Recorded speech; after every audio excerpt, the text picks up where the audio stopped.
મિત્રો, સ્વાગત છે તમારું લર્નિંગ્સ યુટ્યુબ ચેનલમાં।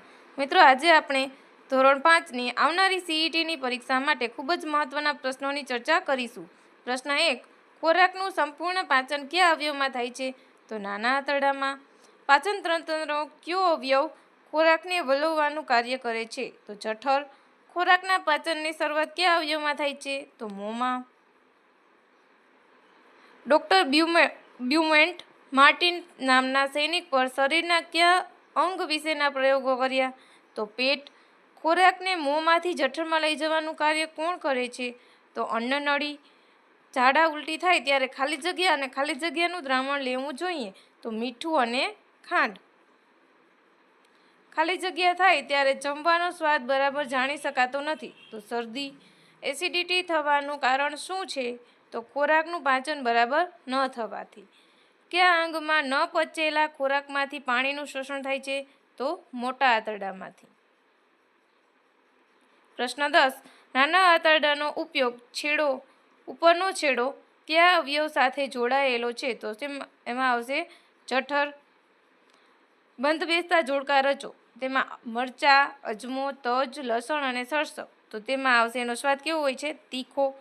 હળદર, કઠોળ, કેરીની ગોટલી અને સોપારી, તેનો સ્વાદ હોય છે તુરો। કારેલા, મેથી, લીમડાના પાન, તેનો સ્વાદ કડવો હોય છે। ગોળ, સાકર, ખાંડ, શેરડી, પાકા ફળ, તેનો સ્વાદ કેવો હોય છે?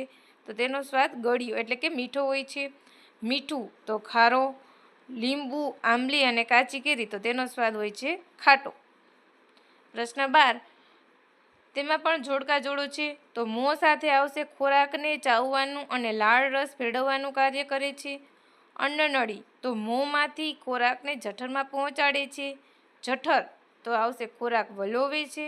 નાનું આંતરડું તો મોટા ભાગના ખોરાકનું પાચન કરે છે। અને મોટું આંતરડું તો ખોરાકમાંથી પાણી શોષવાનું કાર્ય કરે છે।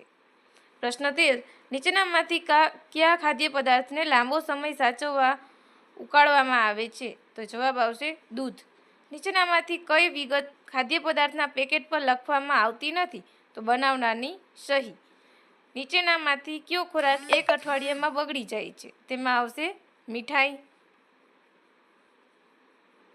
પ્રશ્ન 16, કેરીના માવાને પાથરવાની ચટાઈ શાના પર બાંધવામાં આવી હતી? તો શું આવે? માચડા પર।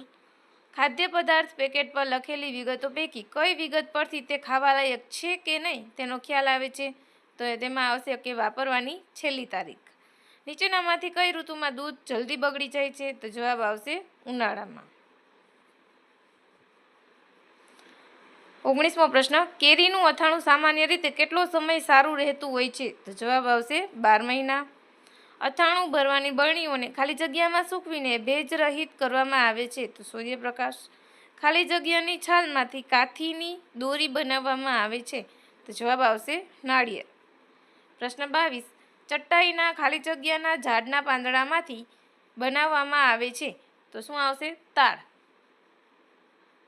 પ્રશ્ન 23, જોડકા જોડવાના છે। જલ્દી બગડી જાય છે તો બટાકાનું શાક। કઈ ઋતુમાં દૂધ જલ્દી બગડે? તો ઉનાળામાં। વસ્તુનું અથાણું બનતું નથી? તો ચીકુનું। પાપડ બનાવવાની ઉપયોગી કઠોળ, તો એમાં આવશે અડદ। વિડીયો ગમ્યો હોય તો લાઇક, શેર, સબસ્ક્રાઈબ કરી બાજુમાં આપેલ બેલ આઇકન દબાવી દેવું।